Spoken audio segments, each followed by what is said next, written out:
Hey, folks, welcome back to the Land Fixer podcast. I am your host, as usual, Logan Swanson, and I am joined with the one, the only, Jessey Kwong. How are you? I'm doing good, Logan. How are you Man, doing? great to have you on. Very excited for this one. Folks, as usual, if you need funding for your land deals, go to landpartnerfunding.com. If you're looking to buy land, go to primelandexchange.com. And if you have land and you want to work with somebody who can help you subdivide it, entitle it, add value to it, or simply market it and sell it for you, you can reach out to me at thelandfixer@gmail.com. I'm happy to work with you. But today, Jesse with Pebble REI, he has put together what I would classify as the best land investor CRM out there. And it is no small feat to put something like this together. He has his own podcast. What's your podcast again, Jesse? Yep, it's the Land Investing Business Secrets podcast. Boom. And it's on all the platforms, I'm assuming. Yeah, YouTube, Spotify, Apple, wherever. That's right. I've been lucky enough to be a guest one time. But you grilled me on that one. I get to grill you on this one. Now, this is a little bit of a sidestep for us because usually we're talking all things land, and this is land related. But I'm opening a coffee shop. I've had my own digital services, and it's not easy. So I always take the opportunity to talk to somebody who has actually been successful over an extended period of time with a service like this because in land, I'm always preaching like there's riches and niches, and you have built a very niche CRM. So, can you tell us a little bit about maybe your early concepts, how you got into it, and Sure. then I'll just keep asking you questions from there. You know what, Logan, first, before I start, that's a lot of pressure that you put on me. And the other thing is, a lot of people really appreciated you coming on to our podcast to talk about, what you're doing outside of land. At the end of the day, we're all sort of creative entrepreneurs here, doing all sorts of stuff. And I got like some messages back that it was just really eye-opening for somebody to just share about the other projects they're working on outside of land. So, anyways, that's sort of how I kind of stumbled upon building what Pebble is today. Hey folks, so sorry to interrupt this amazing podcast. What a wonderful host you have so far. But I want to bring you our sponsor for today. Today, we are talking about Pebble, REI.com. My good friend Jessey Kwong has been really making something special over there. Okay, so if you're a land investor, you've done a few deals, you've proven that it works to yourself, and you're kind of stuck trying to use spreadsheets or making some sort of complicated system of Zapier and other CRMs to try to create a hodgepodge and make everything fit together in your business. You don't got to do that anymore. Pebble is built for serious land investors. It's got a fully integrated phone system so you can call and text. It's got your marketing management tools so you can launch and track your campaigns easily. A full property data system. That's right. You don't need to have a whole different software for your leads and get them all the way organized into contracts. There's also built-in due diligence tools so you can pull your neighbor data records, property details, floodplains, all that sort of stuff built right in. And folks, guess what? AI agents have been announced and they are coming this year. If you're using AI powered assistants, you'll be able to automate key parts of your business using this. If your systems aren't centralized, you're going to have a real hard time doing that. So now's the time to streamline everything into Pebble. So you're going to be ahead of the game instead of scrambling to catch up. Now, folks, I got an exclusive offer for you. You know I do. If you go to pebblerei.com slash the land fixer, you're going to get a $50 credit so you can hop in there, do some mailers, pull some data, send out contracts, whatever you need to do. Again, that is pebblerei.com slash the land fixer. Check it out. You're going to love it. When I first started, just like everybody else, did an online course type of thing. And then I remember it was like the Sunday I heard about it, and like I didn't even get through the entire thing. It was my good friend Seth Williams, and he was just telling about land, and then I was like, "Oh, this is crazy! Like I'm in Canada, you can't do anything like this." Okay, you know what? I'm just gonna go and send some mailers, and I'll deal with the rest afterwards. I had a friend who was trying it with me at that time. and we sent some mailers out. In fact, I still keep it on my desk. It's this one right here. It's just this ugly postcard, and like I hand doodled on it, and I did all sorts of stuff on it, and it landed me like 500 of these things landed me like 3 deals, and I was like, what? I sent it out in Bend, Oregon, and yeah, landed these 1 acre landlocked properties for a few $100 a pop, and then flipped them like a couple of weeks. I remember I listed it on Marketplace and I screamed down to my wife. I was on the toilet. I was like, somebody's actually messaging me about this. They want to go camp on the property. I just listed it that morning. And then like by the time I got to the gym, I was getting ready to go to the gym, and then like 3 people had already messaged me, and they're like, "Hey," the last person was like, "Don't let anybody go there. I'll buy it right now." And then I was like, "Holy smokes!" Like I sold this while I was doing the rowing machine, I remember. So I was like, it was kind of bad. Like I was checking my phone and trying to row at the same time. But anyway, so that was that, and that's sort of how I got into land. And then I came from sort of a digital background, had some experience in digital marketing, was working on a content education platform before all of this with my wife in the beauty industry. So completely, Nice. totally different area. I was in the world of Japanese nail art, believe it or not. We built one of the biggest education platform, had some of the top nail artists in Japan teaching on that platform. This was before school came out, Teachable, none of that stuff. We had to build that from scratch.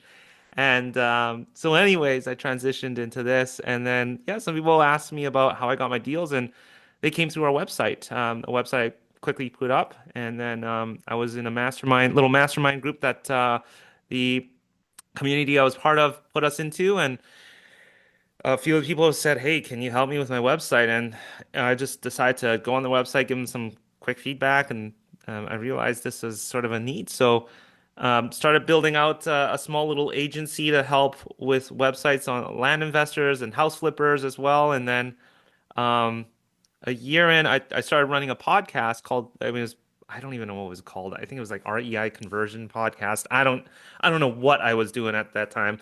I was just trying to throw things left and right and see what would actually stick. And so I did that for about, a good 10 months. And then I ran into Kevin, my co-founder now, who started building, an early version of what Pebble was. I think it only did mailing at a very basic level and no editor or anything. I don't even remember now at this point.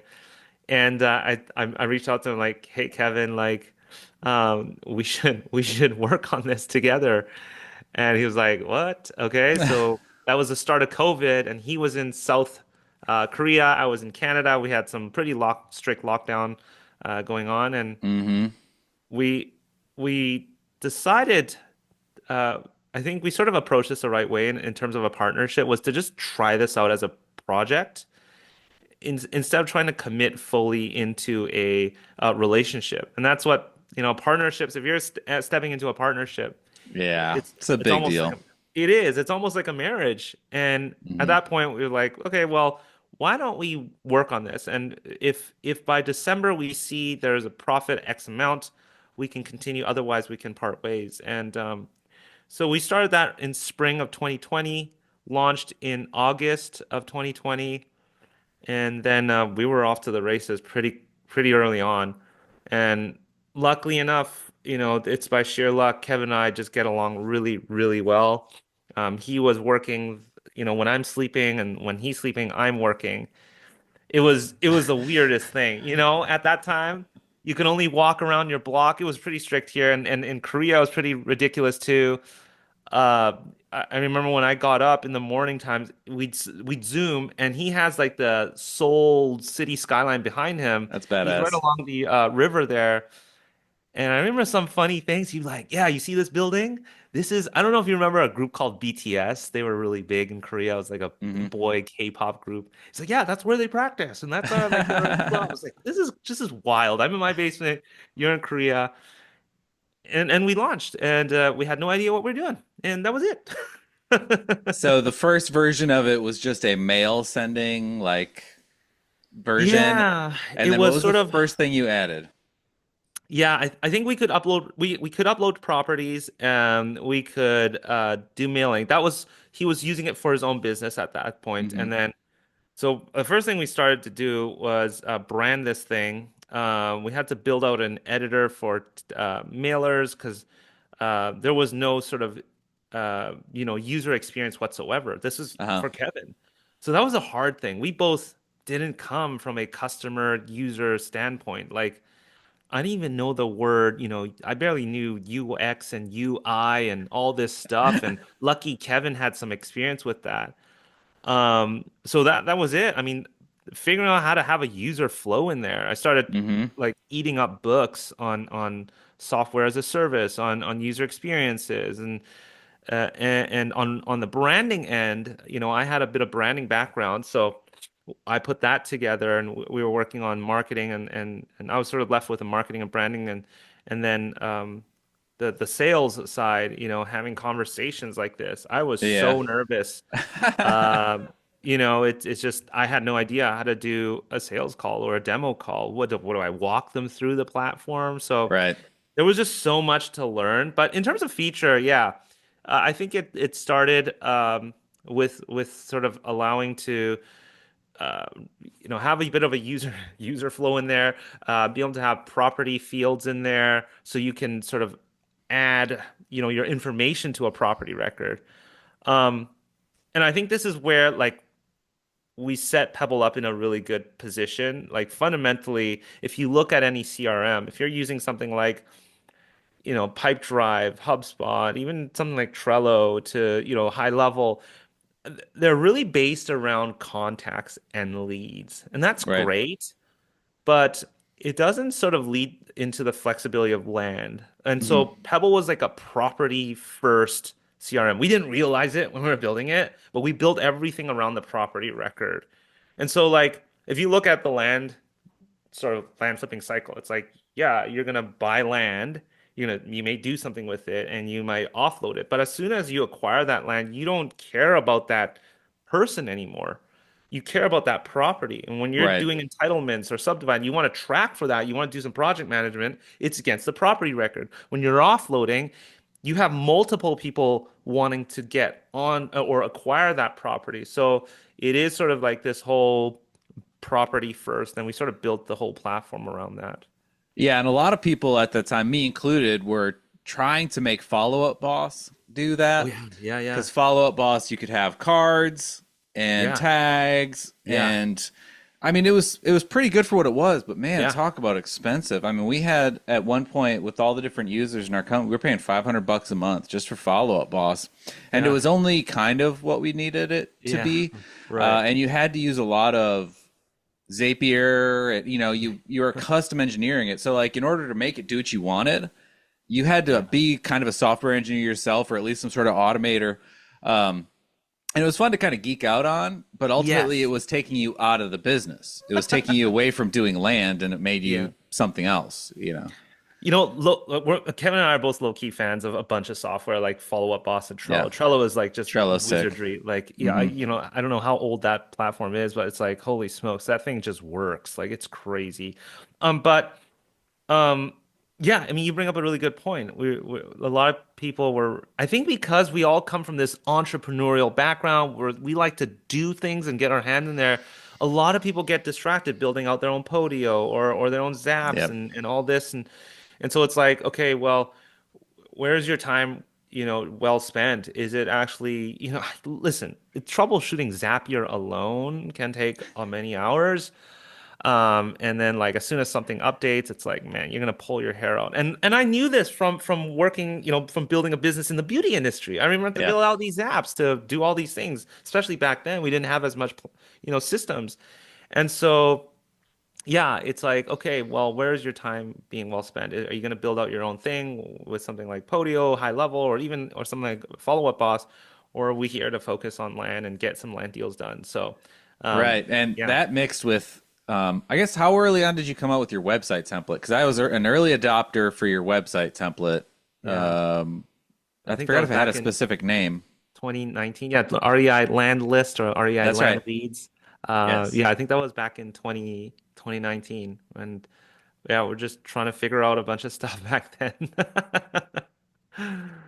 Yeah. So, because what made a lot of sense to me is a lot of people that are attracted to our space are older in years, right? And there's kind of, it falls into two camps. Like the new land investor is either somebody who's starting with money or someone who's not starting with money. And if you're starting with money, I always suggested services like yours where like just go to somebody who already put it together. Right. Go to somebody who already has the integration. And this is what you ultimately did, right? Is you had a Yeah. CRM that was integrated with your website, then you Yeah. integrated it with mailing and where's it at now? I mean, what does it look like now? Yeah, I mean, at the end of the day, we're sort of augmenting like everybody's workflow here. That's what sort of this software is all about. It's really just augmenting and streamlining everything. But today, I mean, it's funny. We had a retreat last year with the team up here in Canada. We flew everybody out here, and Kevin pulled out some like, I think, oh my gosh, I forgot what that site is, but it can take a snapshot of your old sites, and he had Mm. some old stuff that he loaded up to show the team. It was just holy smokes, a little embarrassing at that time, but yeah, I mean, like 5 years later, we're a full-on platform. You can. Uh, you know, do your marketing. So tracking marketing is a big thing for us. Whether you're doing cold calling or texting or mailing through us or another mail house, we Hmm. want to make sure you understand how you're performing with your marketing, because that again, that's your biggest spend. And then managing your leads now. So we never had this notion of managing leads or deals, and so back then again, it was again a more of a database system and a mailing platform. Now you've got a full-on inbox, sort of the way that Follow Up Boss has it, where you Oh, have a nice. centralized inbox, everything comes into there. Then you manage everything on your deal board. We've got action plans now. You can automate your follow-ups, whether they're texting, email, phone reminders, to now even like auto sending out mailers. So, 6 months down the road, I want to hit them with an increased offer on a mailing. And then another 3 months later, I want to, send that. And that's sort of all built in. We've got our mobile app now. And as of recording, I know a lot of you are like, Jesse, get out the Android app. I know we're on iOS right now. It's written in this quarter. So it is going to be launching. Um, but yeah, tons of stuff. We got a whole mapping system. So, even things like Land ID, a lot of people, we saw a lot of people were going to Land ID, taking the snapshot of it, then bringing the link back into Pebble, and so it's clickable, so you can view it on Land ID Yep. when they're just sort of doing their basic research, which is like flood zones, wetlands, road access, elevation, measuring, subdividing. You can do that all inside of Pebble now. So, again, we're really focused on servicing people who are working with land. Um, yeah, a ton more. I mean, this quarter we've got a lot of exciting stuff. We haven't announced this, and like Kevin would kill me if he heard this. That I'm going to talk about it, like what we have. So, like one of the things about running this business, it's like it's like we're not a venture-backed company where you Yeah. have this one-year roadmap you can announce, and typically those roadmaps are always delayed. So we do work by the quarter, and we do have a general sense of the direction of where we're going and where we want to see the company in a year to 3 years. But in terms of like immediate features, yeah, we're revamping our some of our KPIs and metrics inside of there. There's a lot of stuff in there already. Some are filters. There's some inbox stuff that we're working on. There's another project that is sort of more of a networking thing within the platform I'm really excited about. I can't really announce that yet, but that's really going to take advantage of the community that we have inside of Pebble. So, really excited about some of these things that we're working on. Badass. Now, I like to hear kind of like the hardest moments in a Yeah. company and development. So, if you could highlight one of the worst moments in the progress you've made from beginning to now, what was that? Man, I've got a personal hard moment was like I work in this basement. My office is at my parents' place in Vancouver. So I come to their house to work, and I've got this window right here in front of me. And my kid would come every day in the morning when he was starting Montessori and just wave bye to me. And it was Oh, really heartbreaking. I'm like, man, I'm not like this is crazy. I'm waking up. I don't even brush my teeth. Like it's just gross. Like I would roll out of bed, start answering tickets. It's just me and Kevin. That's yeah. it. And like, I was like, we need to figure out how to grow this. Like, how do we scale? Like, we were like, just launched 6 months in. It was really exciting, but it's like, I can't, this is not scalable. Like, how do I build a business out of this? And it's so that was really eye-opening for me. It was like, how do I, how do we build processes in our business? How do we hire people? I don't know how to build a team. Like, we're two people trying to dick around and make something right now. And so it really got us to think about, okay, how do we build processes? How do we hire people? And that was a pretty low for us. And that actually inspired a lot of what we're doing now with what we're calling like the Dirt Hacker Challenge. It's just like, okay, you've proven how land works. You've done a few deals, but like, how do you get things in order? I mean, it's great. There's a lot of resources out there, but how do we streamline things? How do we, hire people? How do we document things? Like this is one of like the nastiest thing as a business owner. Like, how do you Yeah. document your process? Like, do you even need to do it? I'm one of those people that's just like I hate that part Yeah. of the business. So like, how do I get rid of that? So that was pretty like early on, pretty gruesome. Hiring people and firing people is probably like the worst. I don't know. Like maybe I'm a bit of a Learning to rely on people is brutal, and then being let yeah. down by people is brutal. Oh So yeah, yeah. dude, it's like setting yourself up for all sorts of terrible emotions. Uh, so setting expectations like was really hard for me. I'm sort of conflict avoidance kind of personality, and Mm, that's really hard for me to like flex my muscle as to like holding people accountable and then letting go of people. I mean, I just did so recently, and it was really tough. I hate those conversations.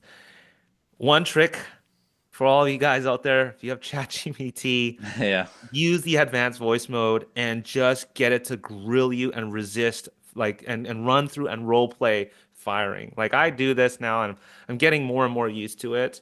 There is a point where we try to take our time with hiring and fire, pretty quickly if we have to. And so that was tough, building a team and getting processes in place. And I think this is quite relatable for some of you guys there that are, looking to scale up your land business. So Yeah, that was really tough. I think that's actually a common divide in our industry right now. Yeah. Is like, I guess maybe 2 years ago when things were real sweet, everybody was like, scale, scale, scale. Like everything Yeah. was about scaling your business and hiring Yeah. and delegating and these Yeah. VAs or go to hiremymom.com. Like it's what everybody was focused on. And then I Yeah. think like almost all of us hit the same inflection point where it's like, okay, either I am the sort of person that's good at managing teams or I hate it. Yeah. And I was one where I'm like, I don't really like it, Yeah. honestly. Like, and you kind of don't need a big team in our Yeah. industry. Like, Yeah. you can have a big team and do hundreds of deals, or you can have a very very small team and do Yeah. 5 big ticket deals in a year, Yeah. I and make completely the agree. same income. So I Yeah. got to that point where I was like, I'm not good at it. I hate it. I'm really good at managing teams in person, Yeah. but over the internet, I Yeah. just can't. It's not the same thing. So I Yeah. said, no, I'm not going to do it. I walked away from it. I let everybody go. We shrunk the Yeah. business, and that's how we like it. And that's sort of similar how we see Pebble. Like we sort of have this ideal size we want to keep it at. Like I enjoy running a business at this size. We're at Yeah. about 12, 14 people on it, and that's like large enough. Like I heard at a certain point, I think it's about that 12 mark, things start getting a little trickier. But yeah, and I think that's one thing you might have talked about on our podcast, Logan, was just like you were so clear on where you wanted, like where you were happy at running a business. Hmm. And I think that's so important. I think like, yeah, perhaps a lot of people got caught up on saying like, got to scale, scale, scale, hire, hire, hire. And they realize maybe this isn't what I want to do. Maybe this isn't what I enjoy. Or And I just think not it's, good at it. or not good at it. Yeah. Which, Yeah. which comes down to partially you don't enjoy doing Yeah. it. True. And so like, it's so important to not get caught up in some of these. I mean, even like the content I release, I always say like there's no one way to run this business. It's like figure out what you enjoy, what you like, and what you're good at, and go with that, and be true to yourself when running a business. So as sort of woo woo as that sounds, I think it's very very true. And that again that came back to the same with our business as well. Well, you mentioned there's a couple like Follow Up Boss and Twilio that you think are not Twilio, businesses that you really admire. Yeah. Do you model your company or your strategies after any of the big tech companies right now, or I guess maybe even middle-sized ones? Like what comes to my mind is when I was building systems and building my marketing company and all this sort of stuff. I really Yeah. admired Jotforms. Jotforms was Oh, always yeah. dropping cool new stuff. They were sending Yes. relate like they would explain that like the metrics in their business and why they were making Yes. certain decisions. All that stuff was really cool to me. So are there any ones that you geek out over? Yeah, I don't think like I geek out from a technical standpoint, but as a business owner, oh gosh, I forgot the owner's name, but Set 37 Signals is the company that owns Basecamp. And Basecamp is a project management platform. I used it back in when I used to be a graphic designer, um, and it's very simple. But what I really like about Basecamp and the way that they run their business is that it's a little bit sort of contrarian. They don't know what they're going to be doing, a year later, and everything. They don't look for funding, and they sort of have a very small community of dedicated people and users and teams, and I just sort of really appreciate the way that they sort of go about their business. Um, but a big thing here is like one thing that we found really challenging is like where like we were kept being asked, where are you going to see yourself if like 5 years from now? And I think it's great to have these sort of BHAGs, these big, hairy, audacious goals, but it's like I don't know, I didn't find so much joy planning so far ahead, and I was I just I don't know. I'm just one of those people who just like, okay, what is the vision in a year from now? And there is a lot of changes, and I'm glad we sort of operate very nimbly in that way. Mm-hmm. Um, and I think you might see the way that Kevin and I are. We're sort of really in tune with our users, and we go live. We're a very small community of people, and we kind of kept that going. All our team members all talk to people with our users or not users, and we sort of have this very, I don't want to say boutique feel, but it almost is like that. Boutique's a wrong word. I don't know what it is. I mean, I But think we sort that's of, appropriate. Like I like nimble. yeah, You're small enough where you can listen and change, and yeah, that yeah, for a niche yeah, audience, a yeah. smaller target base. I mean, that's what you need, right? Yeah, yeah, and that's what we enjoy, and we enjoy sort of being in that position. So, yeah, there's always a bunch of other companies that I personally look up to, but when it comes to the tech, I can't really speak on that. Kevin, my co-founder, again, the technical guy, he would be able to speak on that. He's given me, when we go on long drives, he's told me a lot of stuff, which is super interesting. But as a business and maybe on the tech side, I really look up to something like 37 Signals and I might be pushing some buttons here, but I respect Elon from a business owner and guy who just completely reinvents himself over and Mm-hmm. over. I won't get into anything hairy on that side, but I do look up to him quite a bit in the way that he runs his businesses. So yeah, those are some of the people. For sure. Well, cool. Two more questions. One, you briefly mentioned ChatGPT. We're in the AI age. Is there Yeah. anything cool AI related that's sneaking into Pebble that you're able to talk about yet? Yeah, for sure. I think again, being a small company has allowed us to really, really come down to like what. So the way that Pebble approaches building software is unlike a lot of, these big venture-backed companies where they're thrown millions of dollars and it's like build whatever the F. Mm-hmm. And they deplete their funds and 1 out of 10 of these companies will make it. And so Kevin and I have to be very, very careful as to what we build and very, very cognizant. I mean, when the AI rush came, I know when the ChatGPT moment came, it was like a year, 2 years ago, I forget now. It was like everybody started changing, AI everything, AI this, AI, like it was just a bandwagon of AI and you would slap it on. Now, I heard it worked. I heard a lot of companies did experience a bump in sales as soon as they mentioned the word AI. Yeah. But at the end of the day, we really think about is this going to add value? I mean, we've been asked a lot of stuff left and right. Can you do this? Can you do that? And a lot of stuff we saw very short term. This isn't going to work long term. And we're coming to the point where it's like, okay, we've been actually in the background toying with stuff. It was actually pretty cool stuff. We had some stuff that was built Kevin would go on these spikes where he would just hunker out himself and try and build something out, and it was really, really cool. But ultimately, like, is this going to be useful for our users? So we are working on some pretty cool stuff, but I think like it's really important to start familiarizing yourself. You've probably heard it before. Like there's going to be this great divide, like business owner who uses AI and who doesn't. And so, maybe get on some newsletter lists. There's some great ones out there. I typically, read the Rundown AI every morning. They sort of brief me on stuff. But, I think this whole agents is really going to be interesting. How is this going to play out? I'm not sure.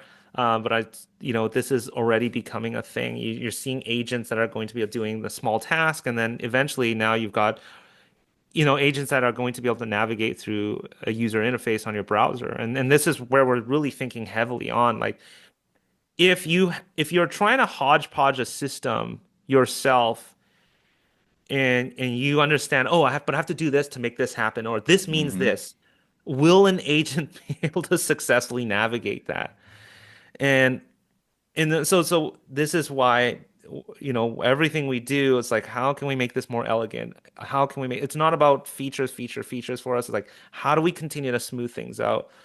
There's a lot of items on our list here that we want to smooth out in terms of like the user flow, because we see agents being able to come in to use this platform. Now, also, like, how do we build out our own custom agents to do Right. certain things? That'll be very interesting, and so we're continuing to explore that. But yeah, I would say, from the AI side of things, make sure you stay on top of it because it'll be great. I think it'll be great. I'm really optimistic about it. Awesome. Yeah, I agree. It's kind of one of those things where um, AI inherently makes itself more accessible as it Yeah. develops. Yeah. So, where even 6 months ago, if you would have spent a bunch of time putting together something, it's Yeah. almost already just replaced just by Yeah. whatever the new chat GPT that came out, or Exactly. so many people were spending a bunch of time creating AI image generators, and then the new chat GPT release just Yeah. beats it, um, Yeah. and people are like trying to hodgepodge craft agents right now, and it's kind of like you can work really hard to be about 6 months ahead, and if you're Yeah. really smart you can leverage that and be profitable. Yeah. So I Cool. kind of agree with you. It's like best to be up to date and understanding and use it in ways that's valuable. Yeah. Um, like one thing we're talking about doing is just uploading all the subdivision regulations for counties and things like that to make it easily Yeah. searchable. I mean, there's a lot of useful stuff for it, but you don't Yeah. want everybody out there trying to like reinvent AI systems. You're not going to be successful. It's going to be another side project that's detracting you from. But what I think is really cool is ultimately what I think we're going to see a spike of is the value of regular interactions. It's going to be like Yeah. when I started my business, the reason we were successful is because I was great on phones. Yeah. Now is the time to be great on phones because everybody's going to be inundated with fake messages and AI generated this, AI phone calls, all these sorts of things. Yeah. So you can just be a regular person that knows how to relate to individuals, and you're probably going to find a lot of success over the next couple of years. I think there's just going to be a lot more value put on like humans related stuff. I think there's going to be whether it comes down to art, to interactions, I think people are just going to find that even more and more valuable. And Hmm. AI just simply will not replace a human. Like, I mean, Yeah. sure, certain trivial things, yes, and certain things, yes. But at the end of the day, relationship building, you can't. Like, it's soulless. I mean, as much as I like talking to, Chat GPT or Grok or whatever, it's like it's soulless at the end of the day. They don't give me opinions. They don't give me thoughts. They don't, so I think you're right, Logan. I'm with you on that. Cool. Well, we're at kind of the top of the hour here. Folks, I can't stress it enough. I mean, Jesse's been around a while. He's got a great system. I've used it in the past. And if you're new to this industry, or I mean, really established and just trying to stop piecing together your business with all these different platforms and automations and Zapier, and you want one centralized location where you can do the entire business, You got the spot right here. So where can they find you? I know you mentioned your podcast already. What's the website for Pebble? Yeah, pebblerei.com. You can come through there, hop on a call. We've got weekly sessions if you want to jump in one of our weekly sessions under sort of resources and training, and you can jump in and ask questions. There's also you can hop on a call with Scott on my team there. He can give you a demo of things and show you around, answer questions, but yeah, we're around. YouTube is another place. Yeah. We try to be around on, but yeah, we're around. Find us. Awesome. Jessey, thank you again for your time. It was a real pleasure having you on. We'll have to bring you back when you have some new sick updates to the service. Appreciate it. Thanks so much for having me on, and thanks everybody for listening. Cool. All right, folks. Remember, if you need funding, go to landpartnerfunding.com. If you're looking to buy land, go to primelandexchange.com. And if you just want to talk to me, you can email me at thelandfixer@gmail.com. Folks, we'll see you on the next one. Cheers.